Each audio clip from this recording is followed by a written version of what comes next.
The gods gave her powers, but her pride took it away. People of the land, gather close, because tonight I'll tell you a story.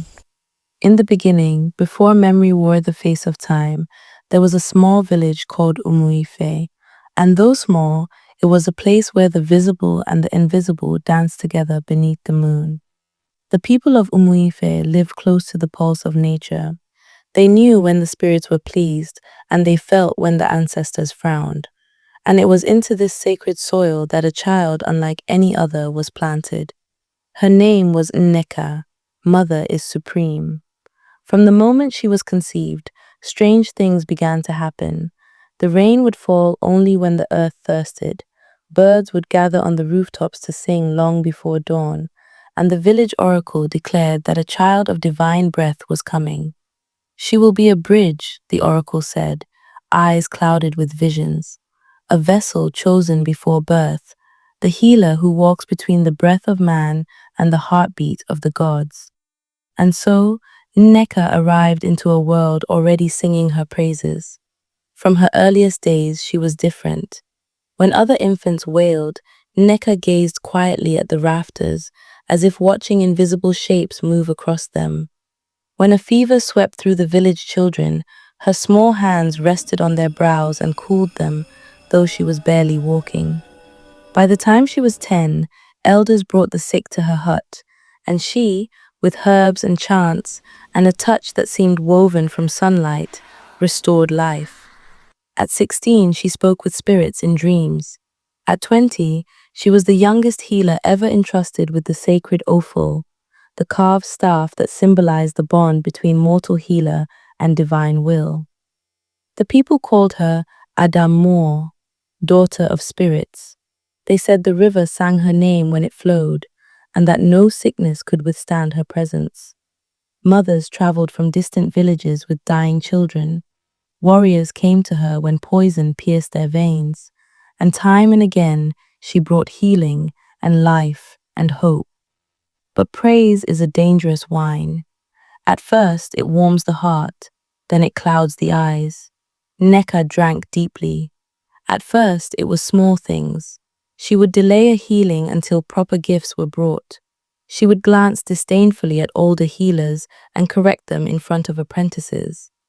When the priest of Ani, the earth goddess, warned her to stay humble, she laughed softly. Humility is for those who need permission to speak, she said. But I was chosen before I breathed my first. The spirits answer me. The more she healed, the more the people worshipped her, and the more she believed that she was more than a vessel, that she was the source.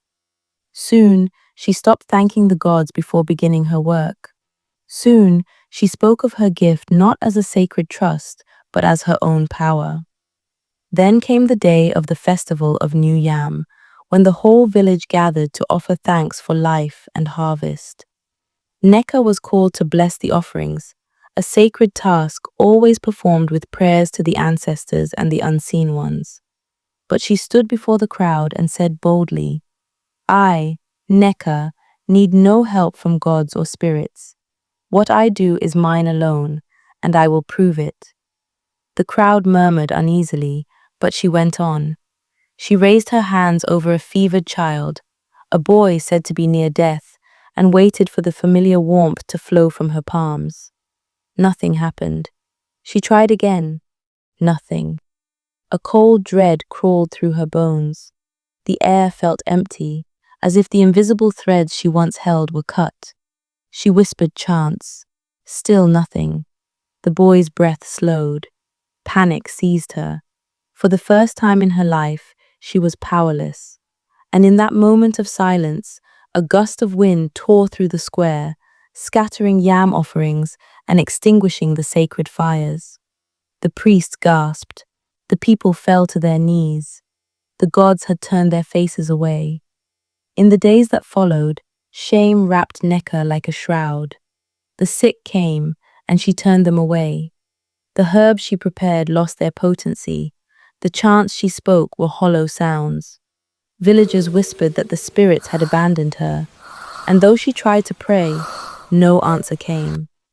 At last, in desperation, she climbed the stone steps to the shrine of Allah, the great earth goddess, and fell before the altar. "Forgive me," she cried. "I have been foolish. I have forgotten the source. Return my gift to me, I beg you." For a long time there was silence. Then, from the shadows, a voice older than the wind spoke. "Power is not taken. It is withdrawn when the vessel forgets its purpose. You have not only forgotten, you have mocked the source that made you. But the path to forgiveness is open if you are willing to walk it." "I will walk any path," Neka whispered. "Then listen," the voice said. "Far beyond your village lies the evil forest. Within its heart grows the tree that remembers, and upon its roots rests the heart of the forest, a sacred relic. Bring it to us, and your humility will be proven. Fail, and your gift will remain dust." Few ever entered the evil forest. It was a place where night fell even at noon, where spirits forgotten by men roamed freely, and where the cries of the condemned echoed between the twisted trees. But Neka's pride had already cost her everything. Without her gift, she was a shell. So at dawn, she set out alone. The journey was cruel. The forest's outer edge was thick with thorn bush and creeping vines. Her feet bled on the rough ground. Strange whispers followed her, mocking her name. Faces half formed from mist appeared in the shadows. Spirits who once bowed to her power, now jeering at her weakness. "Neka," they hissed, "the mighty healer, where is your strength now?" But she walked on. On the second day, hunger gnawed at her belly. On the third, her water ran dry. On the fourth, a heavy mist swallowed the path, and she wandered in circles. On the fifth, a figure emerged from the gloom, a tall, thin woman with hollow eyes and skin like bark. "Turn back," the spirit crooned. "No mortal survives the heart of this place. Your pride will be your grave." "I have no pride left," Neka whispered. "Only a desire to make right what I broke." The spirit vanished and the mist parted. Deeper still she went, and the forest began to test more than her body. It tested her soul. A vision of herself, crowned and worshipped, appeared before her, offering her a throne. She walked past it. A voice whispered that the villagers would never forgive her. She walked on. Shadows showed her 100 ways she could die before reaching her goal. Still, she walked. At last, after 7 days, she came to a clearing where a colossal tree rose from the earth, its roots knotted like the hands of time. The air shimmered with an ancient power. At its base, nestled among the roots, was a small object glowing faintly, the heart of the forest. As she stepped forward, the ground trembled. A figure formed from leaves and smoke and ancient bark, the guardian. "Why do you seek what is not yours?" it asked, voice like thunder. "I seek forgiveness," Neka said softly. "I seek to serve again, not to rule. I was blind. I thought power was mine, but I see now I was only a vessel." "Words are wind," the guardian said. "Show us the truth of your heart." Neka fell to her knees. Tears streamed down her face. "I was nothing before the spirits breathed into me. I am nothing without them now. If I am to die here, let it be as one who has learned humility." The guardian was silent for a long moment. Then the roots shifted, lifting the heart and placing it gently in her hands. "Rise, daughter of spirits," the guardian said. "You have remembered who you are." When Neka returned to Umuife, the village barely recognized her. Her proud bearing was gone. Her eyes held no arrogance, only quiet strength. She walked straight to the shrine of Allah and placed the heart upon the altar. The earth sighed, the winds stilled, and then warmth flooded through her veins. The whispers of the spirits returned, clearer and stronger than ever. The herbs she touched glowed with life. The chants she spoke carried power once more. The people gathered around her, awestruck. Many wept, some fell to their knees, and Neka spoke to them, her voice steady. "I was a fool. I thought myself greater than the source that shaped me. But the spirits have taught me that power is not glory, it is service. It is love. It is humility. From that day forward, she healed again, but never with pride. She asked for no praise, demanded no gifts.